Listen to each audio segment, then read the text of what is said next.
ഓം നമോ ഭഗവതേ വാസുദേവായ. ഓം ശ്രീ ഗുരുഭ്യോ നമഃ. നാരായണീയം 7-ാം ദശകം. ബ്രഹ്മാവിൻ്റെ തപസ്സും വൈകുണ്ഠ ദർശനവും. 7-ാം ശ്ലോകം. തത്രൈവം പ്രതിദർശിതേ നിജപതേ രത്നാസനാധ്യാസിതം ഭാസ്വത്കൂടിലസത്കിരീടകടകാദ്യാ കൽപ്പദ്ദി പ്രാകൃതി ശ്രീവത്സാങ്കിതമാത്തകൗസ്തുഭമണിഛായാരുണം കാരണം വിശ്വേഷാം തവ രൂപമൈക്ഷതവിധിസ്തത്തേ വിഭോ ഭാതു മേ.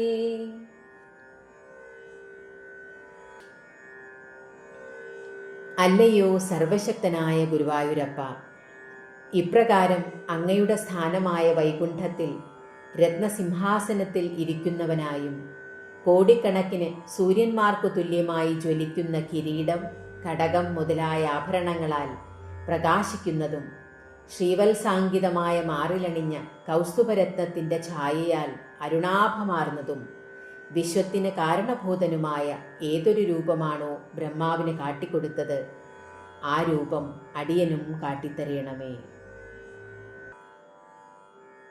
8-ാം ശ്ലോകം.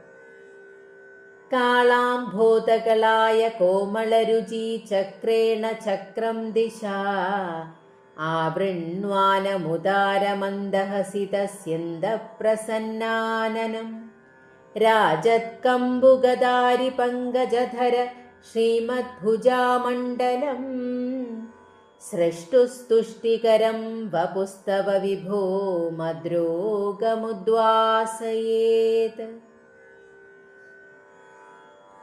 അല്ലയോ സർവശക്തനായ ഗുരുവായൂരപ്പ, കാർമേഘം പോലെയും കായാമ്പൂ പോലെയും ഭംഗിയേറിയ പ്രഭാപൂരത്താൽ ദിക്കുകളെങ്ങും നിറയുന്ന ഉദാത്തമായ മന്ദഹാസ പ്രവാഹത്താൽ പ്രസന്നമായ മുഖത്തോടു കൂടിയതും പ്രകാശമേറിയ ശംഖം, ചക്രം, ഗദ, പങ്കജം എന്നിവ ധരിച്ച 4 തൃക്കൈകളോടു കൂടിയതും ബ്രഹ്മാവിന് പ്രീതികരവുമായ അവിടുത്തെ വപുസ് അടിയന്റെ രോഗങ്ങളെ ഇല്ലാതാക്കണേ. 9-ാം ശ്ലോകം. ദൃഷ്ട്വാ സംഭൃത സംഭ്രമ കമലഭൂസ്ത്വത്പാദപാദോരുഹേ ഹർഷാവേശവശം വദോ നിപതിത പ്രീത്യാ കൃതാർത്ഥീ ഭവൻ ജാനാസ്യേവ മനീഷിതം മമ വിഭോ ജ്ഞാനം തഥാ പാദയ ദ്വൈതാദ്വൈത ഭവത്സ്വരൂപ പരമിത്യാചഷ്ടതം ത്വാം ഭജേ. ഭഗവാന്റെ രൂപം കണ്ട ബ്രഹ്മാവ് ഹർഷാതിരേകത്തോടെ സംഭ്രമം പൂണ്ട് അവിടുത്തെ പാദപത്മങ്ങളിൽ വീണ് കൃതാർത്ഥനായി പ്രകാരം പറഞ്ഞു. സർവശക്തനായ ഭഗവാനെ, എൻ്റെ ഇഷ്ടം അവിടുത്തേക്കറിയാം. അവിടുത്തെ ദ്വൈതരൂപത്തിലും അദ്വൈതരൂപത്തിലുമുള്ള സ്വരൂപത്തെക്കുറിച്ചുള്ള ജ്ഞാനം ഉണ്ടാക്കിത്തരയണമേ. ഇങ്ങനെ ബ്രഹ്മാവിനാൽ പ്രാർത്ഥിക്കപ്പെട്ട അവിടുത്തെ അടിയൻ ഭജിക്കുന്നു.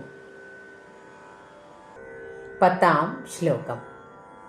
ആതാമ്രേ ചരണേ വിനമ്രമധതം ഹസ്തേന ഹസ്തേ സ്പൃശൻ ബോധസ്തേ ഭവിതാന സ്വർഗവിധിഭിർബന്ധോപി സഞ്ജായതേ ഇത്യാഭാഷ്യ ഗിരം പ്രതോഷ്യ നിതരാം തച്ചിത്തഗൂഢസ്വയം സൃഷ്ടൗ തം സമുദൈരയഃ സ ഭഗവന്നുല്ലാസയോല്ലാഘദാം.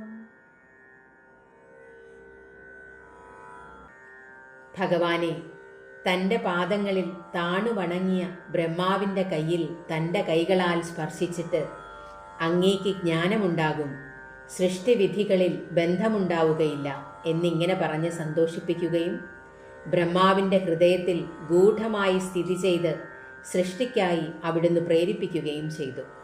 അപ്രകാരമുള്ള അല്ലയോ ഭഗവാനെ, അവിടുന്ന് അടിയന്റെ ആരോഗ്യത്തെ വർദ്ധിപ്പിക്കണമേ. ഹരേ കൃഷ്ണ.